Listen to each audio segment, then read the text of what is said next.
আমার গ্রামের এখানেই লেখাপড়া করি, আমি লেখাপড়া শেষ করার পরে আমি একটা বেসরকারি জবে যাই, ঢাকাতে থাকি। তারপর সিলেট, আখাউড়া, খুলনাতে বেশ কিছুদিন আমি চাকরি করার পরে আমি আমার পোস্টিং হয় সান্তাহার, আমার বাড়ির কাছে সান্তাহার স্টেশনে। তো তারপরে আমার ইচ্ছা ছিল অনেক আগের থেকেই যে কিছু একটা করার, আর বিভিন্ন জায়গায় ঘোরার পরে বিভিন্ন এই এলাকায় আসার পরে নওগাঁতে বিভিন্ন বাগান টাগান দেখার পরে মনে হলো একটা আম বাগান করা যায়। এই জায়গাটা আমি চয়েস করার পরে লিজ নেওয়ার পরে আমি এখানে শুরু করি আর কি। শুরু করার আগে বিভিন্ন প্রতিকূলতার হয়ে কোনো মানুষ আমাকে সাপোর্ট করেনি আর কি, যে এখানে যে এটা হবে এটাকে কখনোই বিশ্বাস করেনি। সবচাইতে সহযোগিতা করছে, মানে আমাকে সাপোর্ট করছে আমার বাবা, যে সমস্যা নাই, কর, আল্লাহর রহমতে হবে।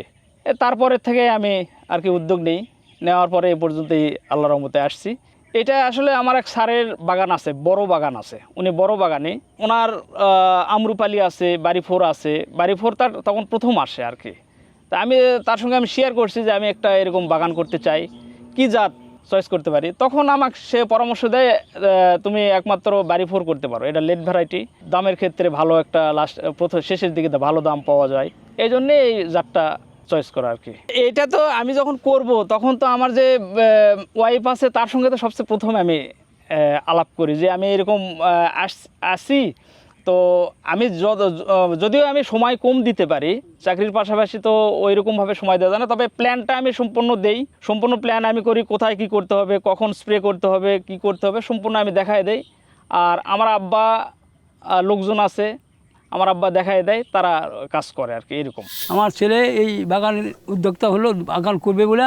যখন ছেলে বললো তো আমি বললাম যে তারপর খরচ হবে, আমরা তো কোনদিন করি, কী হবে না হবে, বা পরে যখন করে এখন পরিচর্যা করে দেখাশোনা এখন মোটামুটি আম দেখে ভালো লাগছে। এখন ছেলে তো বেসরকারি চাকরি করে, ঘোরাফেরা করে বেশি। এখন এই লোকজন খাটে, 3-4 জন লোকজন খাটে, আমি সাথে থাকি, দেখি কোনটা কী করা লাগে না লাগে পরিচর্যা করার জন্যে, দেখাশোনা দিয়ে এই পর্যন্ত করি আর কি। আমার ওয়াইফ ইনশাল্লাহ আমাকে প্রথম থেকেই সাপোর্ট করছে যে সমস্যা নাই, আলহামদুলিল্লাহ কিছু করা যায় পাশাপাশি। তো আমি অনেক কয়েক জায়গায় ঘুরছি, দিনাজপুরে গেছি, তারপরে রংপুরে গেছি এই চারার জন্য আর কি। তারপর আমি সাপাহার, যেহেতু সবচাইতে বেশি আম হয় বাংলাদেশের মধ্যে, আমি ওইখানে একজনের সঙ্গে পরিচয় হওয়ার পরে চারাটা আমি সঠিক পাবো কি না এটা সন্দেহ ছিল, বা আমার পরিচিত ছিল। তারপরে ওদের মাধ্যমে আমি চারাটা সংগ্রহ করি। ওরা চারা আমাকে এখানে নিয়ে এসে দিয়ে গেছে, গাড়ি করে নিয়ে এসে দিয়ে গেছে। একজন আছে, উনি আমাকে হেল্প করছে আর কি। হাফিজ ভাইয়ের আম বাগানে আমরা নিয়মিত বাগান পরিদর্শন এবং বাগানের যত প্রকার সমস্যা আছে তার সমাধানের পরামর্শ দিয়ে থাকি। আম চাষে কিছু কিছু রোগ এবং পোকার আক্রমণ দেখা দেয়। আমে হপার পোকা, ডাইব্যাক, অ্যানথ্রাকনক্স, মিলিবাগ, লাল মাকড় এগুলো হয়ে থাকে। আর হাফিজ ভাইয়ের যে আম বাগানে আমরা লক্ষ্য করলাম বাড়িফোর আমে ম্যালফরমেশন নামে একটা রোগ আছে। এই রোগটা দেখা দেয়, গুচ্ছমাতা যেটাকে বলে। এই রোগটা মূলত এই বাড়িফোর আমে বেশি দেখা যায়। এটা হরমোন এবং ছত্রাকের কারণে হয়ে থাকে। আম বাগান পরিষ্কার পরিচ্ছন্ন এবং ছত্রাকনাশক প্রয়োগ করে এটি দমন করা যায়। বাড়িফোর আম চাষ করলে কৃষক লাভবান হবে, কারণ এই আমটা নাভি আম এবং আমের মিষ্টতাও ভালো। আর এটা লেট ভ্যারাইটি। এই আমটা হচ্ছে জুনের মধ্য থেকে আগস্ট মাস পর্যন্ত এটা হারভেস্ট করা যায়। এই সময় অন্যান্য আম তেমন পাওয়া যায় না বাজারে, তাই এটি চাষ করে অধিক লাভবান হওয়া যাবে। বাড়িফোর যদি কোনো চাষি আমাদের এলাকায় চাষ করতে আগ্রহী হয়, তাহলে আমরা জমি তৈরি থেকে শুরু করে গাছের দূরত্ব, চারা সংগ্রহ থেকে শুরু করে যত প্রকার মানে সহযোগিতা লাগে আমরা করব। এখানে লাগানোর সময় আমার কোনো মানুষ আমাকে সাপোর্ট করে নাই, যে এখানে আমের গাছ এখানে হলো পানি জমে, তারপরে সমস্যা, গাছ মরে যাবে, থাকবে না, নষ্ট হয়ে যাবে। পরে আমি নিজের প্ল্যানে আমি করি, এখানে হলো পানি নিষ্কাশনের জায়গা আছে, আমি ওখানে আমার শ্যালো আছে, তারপরে মোটর আছে, যদি একটু পানি হয় আমি উঠাই দিই। তারপরে আল্লাহর মধ্যে গাছ হওয়ার পরে প্রথম বর্ষের একটু মুকুল আসলো, আমি ভেঙে দিলাম পরামর্শ নিয়ে। তারপর দ্বিতীয় বছর আলহামদুলিল্লাহ কিছু ফল আমি রাখছিলাম, বেশ ভালোই হয়েছে। তারপর তৃতীয় বছর এখন যখন এরকম হলো, আল্লাহর রহমতে সবাই এখন মনে করতেছে না আসলে আমাদের এখানেও হবে বা বাগান করা যায়, এরকম আর কি সবাই ভালো একটা ইয়ে দিচ্ছে। তারপরে আমাদের মাটিতে এরকম হবে আমি কল্পনা করিনি আর কি।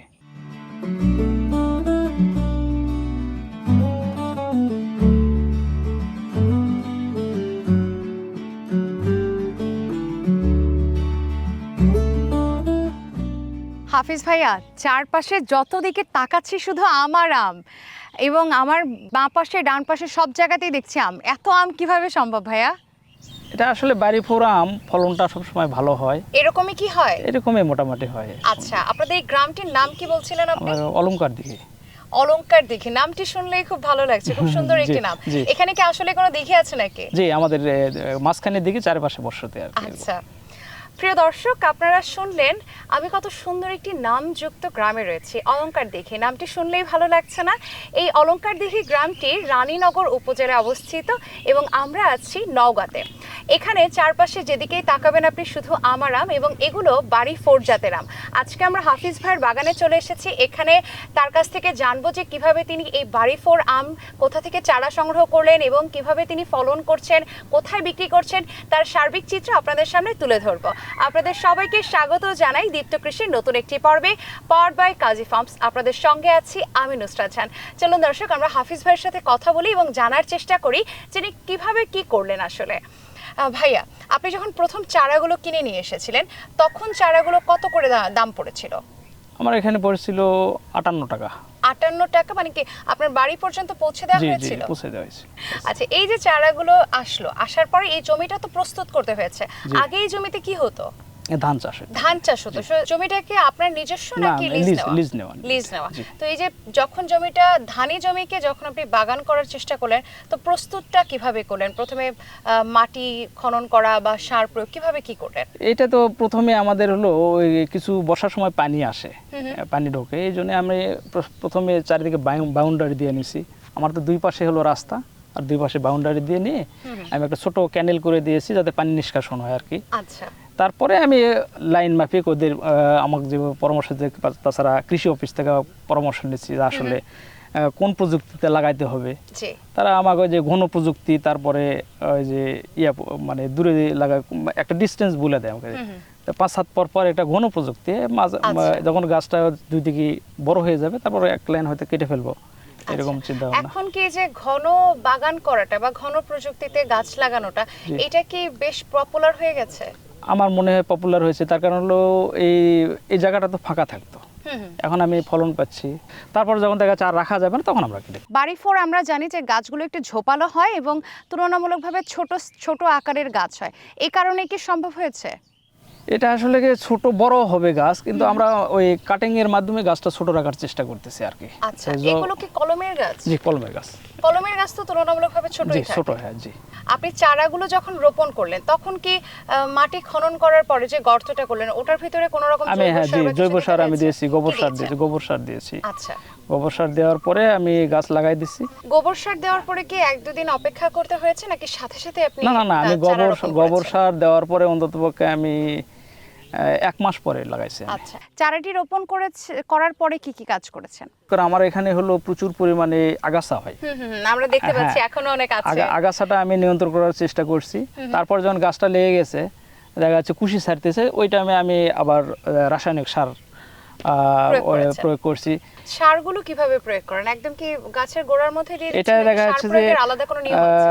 সার প্রয়োগ আসলে এটাই যে আমি বেড সিস্টেম করছি, আমি এখানে টিলার দিয়ে আমি এই যে চাষ করছি আর কি। প্রথমে চাষ করে দেখা যাচ্ছে যে আমি সার 2 সাইড দিয়ে দিয়েছি, দেওয়ার পর মাটিটা উঠাই দিয়েছি, দিতে দিতে আস্তে আস্তে 3 বছরে আমার এই বেড হয়ে গেছে। একেবারে গাছের গোড়াতে আমরা সারটা প্রয়োগ করব না, কিছুটা দূর দিয়ে সারটা অ্যাপ্লাই করতে হবে। জি।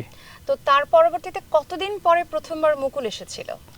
এটা আমি প্রথম বছর লাগানোর পরে মুকুল আসছে। প্রথম বছরই মুকুল এসেছে? সেই মুকুলগুলো থেকে কি আম ধরেছিল? না, মুকুলগুলো আমি ভেঙে দিয়েছি। তার পরবর্তীতে দ্বিতীয় বছর কি হলো? দ্বিতীয় বছর কি আবার মুকুল এসেছিল? তৃতীয় বছর জি, ইনশাআল্লাহ মুকুল আসছে, আমি কিছু ফলনও পাইছি।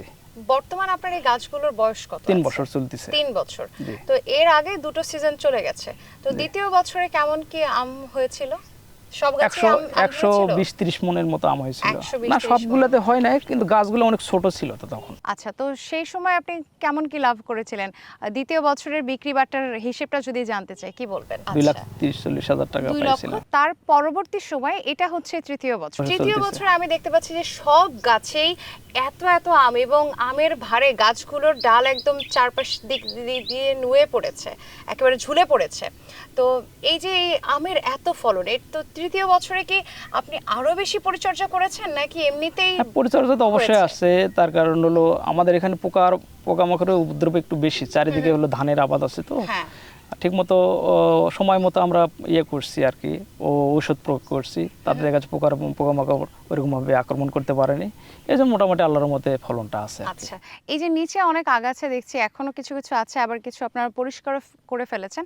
আগাছাগুলো কতদিন পর পর আপনারা পরিষ্কার করবেন? যখন আম থাকে না তখন যাদের হলো গরু আছে, ছাগল আছে, এরকম আছে, তারা মোটামুটি কেটে নিয়ে যায়। আচ্ছা, হ্যাঁ, আমরা হলো এখানে আমার লোক থাকে সবসময়, হয়তো দেখা যাচ্ছে গেট খুলে দিল, তারা কেটে নিয়ে যায়, আমারও উপকার হয় তাতে। আচ্ছা, সকালবেলা আসিয়া বড় করে আগাছা থাকলে সাফ করি, বাড়ি মেরে গাছ টাছ লাগানো হয়, আবার এই দেখা হয়, দেখশন করা হয়, বেড করা হয় যদি সমস্যা হয়, আবার যখন ওষুধ দেওয়ার প্রয়োজন ওষুধ দেওয়া হয়। মানুষ বলে যে না আম বাগান করা ভালোই হয়েছে, কিন্তু খরচাপাতি তো বেশি হবে, তুলা পারবে কি না, সমস্যা।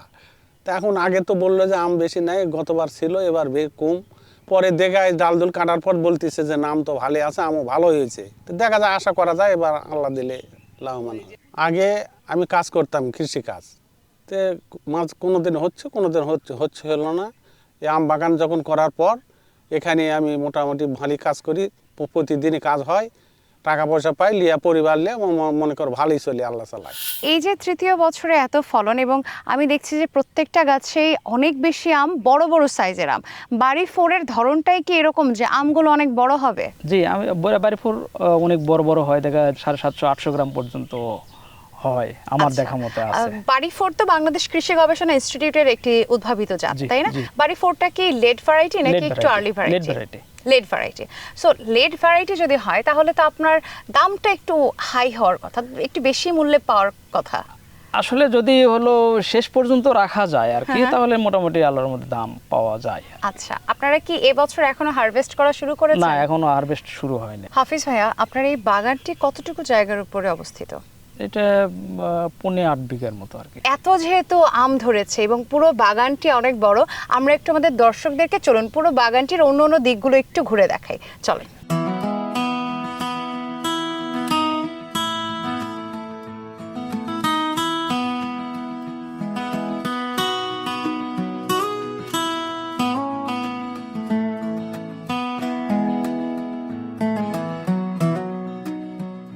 আচ্ছা, আমি একটি কথা শুনেছিলাম যে বাড়ি ফোর আম আমরা যদি বেশি আগে হারভেস্ট করে ফেলি তাহলেও নাকি একটা মিষ্টতা ঠিকভাবে পাওয়া যায় না, আবার যখন দেখা যাচ্ছে যে একটু লেট করে, খুব বেশি দেরি করে ফেললেও নাকি ঠিকঠাকভাবে স্বাদটা পাওয়া যায় না।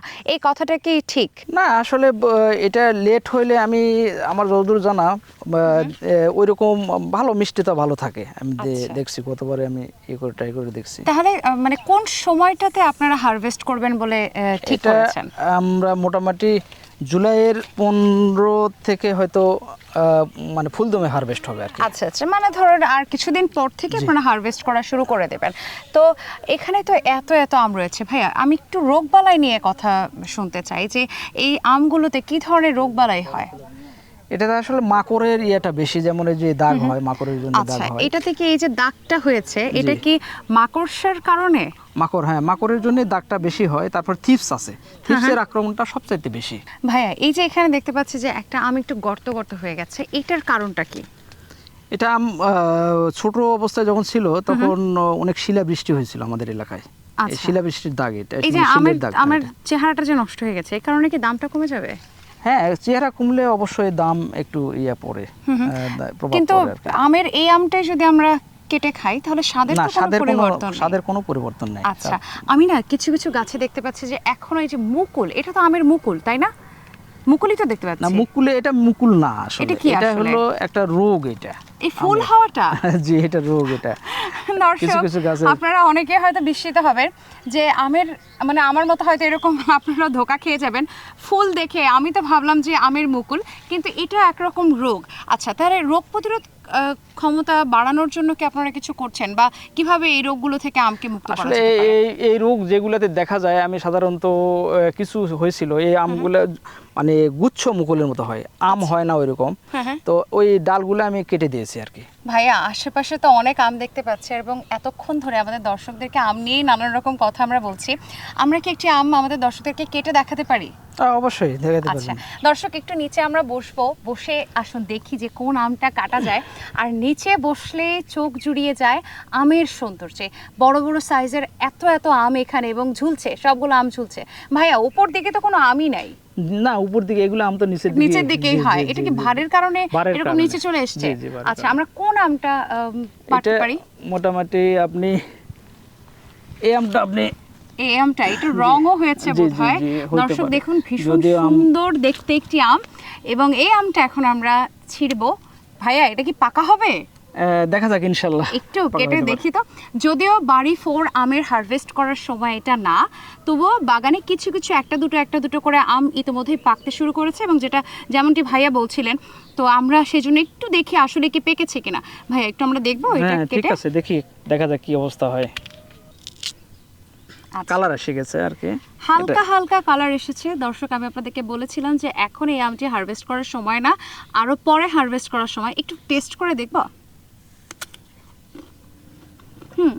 মিষ্টি, আমটা খেতে মিষ্টি, কিন্তু এখনো পাকেনি। আর কতদিন পরে একদম, নাকি এটাকে ঘরে রেখে দিলে পেকে যাবে? এটা রাখলে পাকবে, কিন্তু অত সুস্বাদু হবে না আর কি। আচ্ছা, আরো আচ্ছা, কিছুদিন হ্যাঁ, আমরা আরো হতে একটু সামনে যাই। সামনে যেয়ে দেখি আরো অনেক তো এখানে আম রয়েছে, সেই আমগুলো একটু দেখাবার চেষ্টা করব। এবং ভাইয়া, অনেকে তো অনেক ধরনের স্প্রে করে আমগুলো যাতে সুন্দর দেখতে হয় বা কালারটা ভালো আসে, অথবা যে এই যে রোগ পোকামাকড়ের আক্রমণ থেকে বাঁচাবার জন্য নানা রকম স্প্রে করে। আপনারা কি সেই ধরনের কোনো স্প্রে করছেন না?